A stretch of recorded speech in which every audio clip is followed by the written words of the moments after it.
No more pictures. No pictures. No pictures, please. No pictures. Because we already have thousands that you can see on our OnlyFans. I'm excited. I'm excited too. To go through all of that. I should probably do my proper introduction. Hey y'all, it's Erica Love. Welcome back to the most titillating podcast you've ever heard, TitTok. And we're back with Thick Lizzy. You can guess why I've been invited back. Because she's conveniently in town, that's why. Honestly, if you haven't seen our first episode together, you should totally go watch it. But things are a little bit more relaxed today. As you can see, because my dog is here. And you can see my socks, and we're on my actual real life couch. That's what makes today special. We are home for the holidays, folks. That's what it is. We are home for the holidays, and we are going to talk about some holiday stories today. Yes. Christmas time always brings back some memories for me. So I lost my virginity on Christmas Day. Not only that, but wearing a Santa hat the entire time. I feel like there's a joke here about Santa Claus is coming to town. Get ready for a lot of puns. Oh God, I know. It's impossible to avoid during the holidays. But Did he make it snow? No. Did he jingle your bells? I'm going to say there was a lot of obstacles. I thought I was in love. This is like I was 15 years old the first Okay. time. I'm in Mexico, and I see this boy, and at this age of I told him I was 17. But he's like, the tall, like blonde, like surfer boy, and at this time in my life, like he looked like an Abercrombie model. He later became an Abercrombie model, actually. Of course he did. And at that time, that was my type, which that's changed quite a bit, as I think everybody knows. But I saw him, and it was like, I was in love, Okay. Did you meet on like a vacation?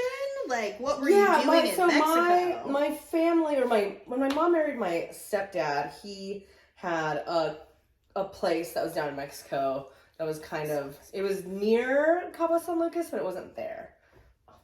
Oh, it's a free foot kind of show. Oh yeah, we're getting. I'm like looking at my. I was like, why do I have socks on? You want to see the not feet. Even holiday socks. Wait, either. We'll go back to story. Can you just demo them? Okay, yes, they're just. Look at those. They're delightful. They look like something from Sesame Street. Big Bird. Yeah, that's the one. That's the one. It's like something. Oh, the strap is going down already. Okay, so you're in Mexico. You're on vacation or like at the family house. Well, we had like gone down there a few times. And I at this age, I was just like an absolute menace in every way. I was like full blown rebellious teenager. Like, fuck you, mom. Fuck you, dad. You can't control me. Feel that. And I had met this guy before, and I was like forbidden to see him because, whatever. And I was like in trouble. And so I, obviously I snuck out to go see him on Christmas because Because Christmas is a magical and romantic time of year if we've learned anything from Hallmark movies. Yeah. So you were just acting out your teenage Hallmark fantasy. Yeah, and I had a friend with me, and we went out, and we were wearing our little hats. I found the boy, went back to his place, where he also lived with his parents because we were teenagers. And then, so my friend, she had her own love, because, naturally. And so this is like what I vividly remember, is that he had a laptop. It was his sister's laptop. But this was like when downloading music on your computer, I'm going to age myself like a little bit here. But like downloading music to your laptop was like a fairly newish thing that was happening. It was not the easiest thing to do. I definitely had boys that I was like, could you make a CD for me? I don't understand how to do this. So he had one song, or she had one song on there, but we were borrowing it. And it was I'm a Slave for You by Britney Spears. So we ended up playing that on repeat all night long. We had some drinks too, because even though we were underage, it's Mexico, it's fine. We got plenty. I was also on my period.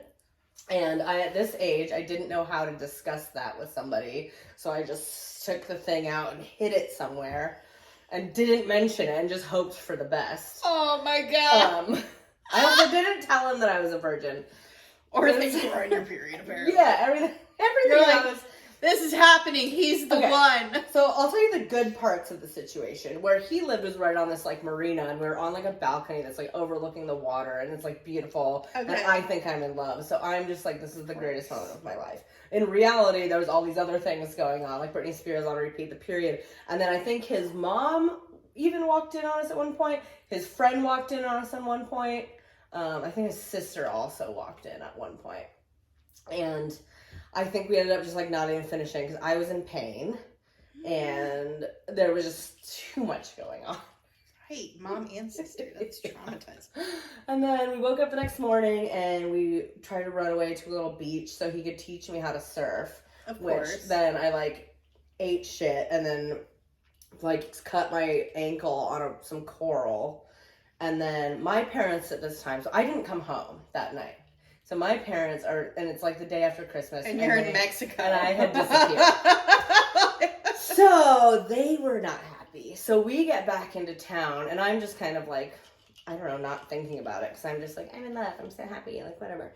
And we get back into the town and get stopped by a cop who then puts me and my friend in like zip tie handcuffs. Puts us in the back of the truck and drives it. Did he find through your tampon? town. Is that what you got arrested for in Mexico? Littering? Yeah, it was a little teenage runaway situation, and they made it. I think they just wanted to like scare the shit out of. Obviously, they were teaching us a lesson. Yeah. So they like paraded us through the town in our little zip tie handcuffs. The hat is still fucking on. And we sit in like a little jail area. This gringa, this white girl in her Santa hat. And so then I'm like sitting there on this like concrete bench, and I've like lost my virginity the night before, and I am uncomfortable, and I'm like scared, obviously. And I was like, I am in fucking big trouble now. And I was like, what's gonna happen to me and my boyfriend? That was like really what I was worried about. And obviously, parents weren't happy about the situation, and then they wanted to like forbid me and him from ever seeing each other again, which of course made me more in love with him. Right, you're forbidden. Yeah. Yes. But then, my fucking mom, so like years later, she like forbade me from seeing this guy again. I was like, fuck you, mom, you know. I'm like as Juliet and my Romeo, but later she's down in Mexico again. Didn't go back with them. I wasn't allowed to. But she, I guess, saw him on like the front page of like a newspaper because he got into like real estate, and he ended up being like a pretty well-known figure. Okay. Through some other, he's like pro surfer and like all this stuff. But she saw him being like successful, and she was like, "So, do you and him ever keep in touch?" And I was like, "You forbade me." I was like, "You ruined it for me." Nope. Now it turns out that he's too much of a square for me anyway. So you did it, but it didn't last very long, and then it never happened again because your mom forbid you to see him. Yeah, I think I ended up contacting him on social media like many, many, many years later, and he was not interested in rekindling that, which was devastating. I've moved on now. Right. You don't need the Mexico surfer boy. I would hang out with him. You know, if we could get a drink together one day, it would be really hilarious. And tell him what that night really meant to you. Because clearly it was a special night. I think probably to this day, he still doesn't know that I lost my virginity to him. That's a lot of pressure to put on somebody. Have you ever taken somebody's virginity? Yeah, my first boyfriend. And he lied to me about it too. Because he didn't want to admit that he was a virgin. We were like high school sweethearts. We were both little shits. But yeah, I took his virginity and I didn't find out till afterwards, even though I knew it. But I didn't know for sure because he wouldn't admit it. I can imagine it's hard for a teenage boy to admit it. Yeah, I mean, he was very, I'm sorry if you ever see this. I love you. But at the time, he was we're friends now. Okay. He was a little fucking shit. He was a little pretentious motherfucker. Oh, okay. And now we're like good friends. Every time I go back home, we get like meals together, like once or twice a year. Oh, that's sweet. I'm friends with all my exes. Well, not the one they lost their virginity. I'm not like friends really with any exes. I mean, like, okay, so there's like real, actual, like serious relationships. None of those guys. Like, those are not friendships. I'm like, no, go fuck yourselves. I'm done with you. Guys that it was just like, it was more casual, like it was friends with benefits or like not a serious long-term relationship. I am still friends with a lot of those guys, but that's different because it wasn't like a, you know, terrible, you broke my heart or did something shitty to me to end the situation. I was still friends even though I had like bad breakups because I was like, even though we were bad together, you're not like a bad person. And it's not like I'm like hanging out with them all the time, but it's like when I go to town, when I'm back, that all like, I'm friends with also the current partners of all of my exes too. Oh. Which is like even crazier. That's weird. It's just, Albuquerque's a small place and it just like has happened that way. Like, I think he was like my boyfriend from like 20 to like 25. His wife and I are friends. Like her band that she fronted sang at like one of my birthday parties, and like they have the dog that me and him got together, and she'll send me like dog pictures and stuff. So it's really cool. That's think. Cute. Yeah, and it's wholesome. It's very wholesome. I mean, I'm learning so much about your perspective towards love and dating and intimacy and relationships. Somehow as chaotic as my love life is, I managed to stay friendly with almost everyone that I encounter. I think it's a good quality. I mean, I wish I could say the same thing about all of them, but I also very, very quickly am happy to cut somebody off and be like, no, we were not friends before we fucked. We don't need to we don't try to be my friend after we fucked if we weren't friends before we fucked. I've been dying today. So like, you know, I was in Austin for 2.5 years before I left to travel. And there was a guy who like had fully like ghosted me, or was just, he did the soft ghost where it was just like, he was too busy. He didn't like do the like, and all straight like, the hard ghost. You know, of course, he initiated everything. Then like I was like, okay, let's do this, and he was like, like I can't this week, you know. And like we never hung out again. And now that I'm back, he's like, oh my god, you're back in town. Like, when do you want to hang out? And I'm like, fuck you, dude. It's like, there's no way. The ghosting in Austin is the worst I've ever experienced in my life. It's the soft ghosting that gets me, because I'm like, listen, if you're not interested, just say it. I don't care. I will find like somebody else is into all of this. Yeah. Like that. We know who you are. Like, we know you're out there. So I agree. Like, but don't waste my time. That's what it is. But they don't want to lose you. They still want to keep you as an option. This is true, and I feel like with the holidays approaching, we're gonna get a lot of like ghost calls. We're gonna be like, "Hey, what are you up to?" I already got the ex-boyfriend invitation. Do you want to come to Tahoe for a long weekend? What? None of my.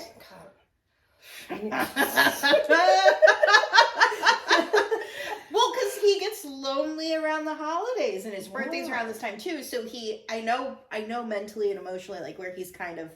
I don't think it's really out of a strong desire to like, I'm still in love with you and I got to see you. I think it's I want to keep me warm with keep my dick warm at night. That is what he's looking for. Honestly, I don't mind those sometimes, as long as like everyone's honest with their intentions about the situation. Listen, I need to get my dick wet, and like I'd like you to wet it. Yeah, for Christmas. Yeah, it's just I think it's the ethical flooding. It's like I'm like, everyone, as long as you're safe and you're upfront with your intentions, I think everyone whatever the fuck you want. Are you monogamous? It depends. Can you be monogamous? I can, and I'm very when I fall for people, I'm like the most loyal, like one track mind. I don't see other people at all. I haven't dated anyone seriously since I've been, you know, doing scenes with other people. Okay. So I would just have to kind of cross that bridge when you come to it. I was talking to somebody for really briefly just when I was in Florida. And I mean, before we even got a chance to start anything, and he was kind of like, I can't do that. And I was like, I'm not quite ready to give up doing like scenes with other men yet. Yep. Like, I don't know if I'm going to do it forever, but like, I feel like I'm still on a trajectory that I want to keep going on. And, you know, he was honest that he couldn't handle it, thankfully, instead of trying to act like he could and then being resentful, which was so like, I appreciate the honesty about it. And it does suck that it, you know, cuts some people out of the running for dating when it's, you know, we got along really well in some ways, but it does make dating interesting. There's you know, because you got to have the conversation up front, and everybody thinks it's like, oh, this is super hot to date somebody who, you know, makes scenes for a living, and it all sounds fun at first. Yes, and then then we tell you what's involved, and you're like, that's not what I thought you were gonna say. So yes, you have to find the right person for sure. Yeah, and it also because I travel so much, so it's just like that's the other part. You're not forget that, you know, making scenes. You're on the road constantly, I feel like. Well, at least lately you have been. Where have you been? Where'd you go? I went from here up through New Mexico and Colorado, and that's where the alligator situation was. Because there's a gator farm out there that's a rescue center.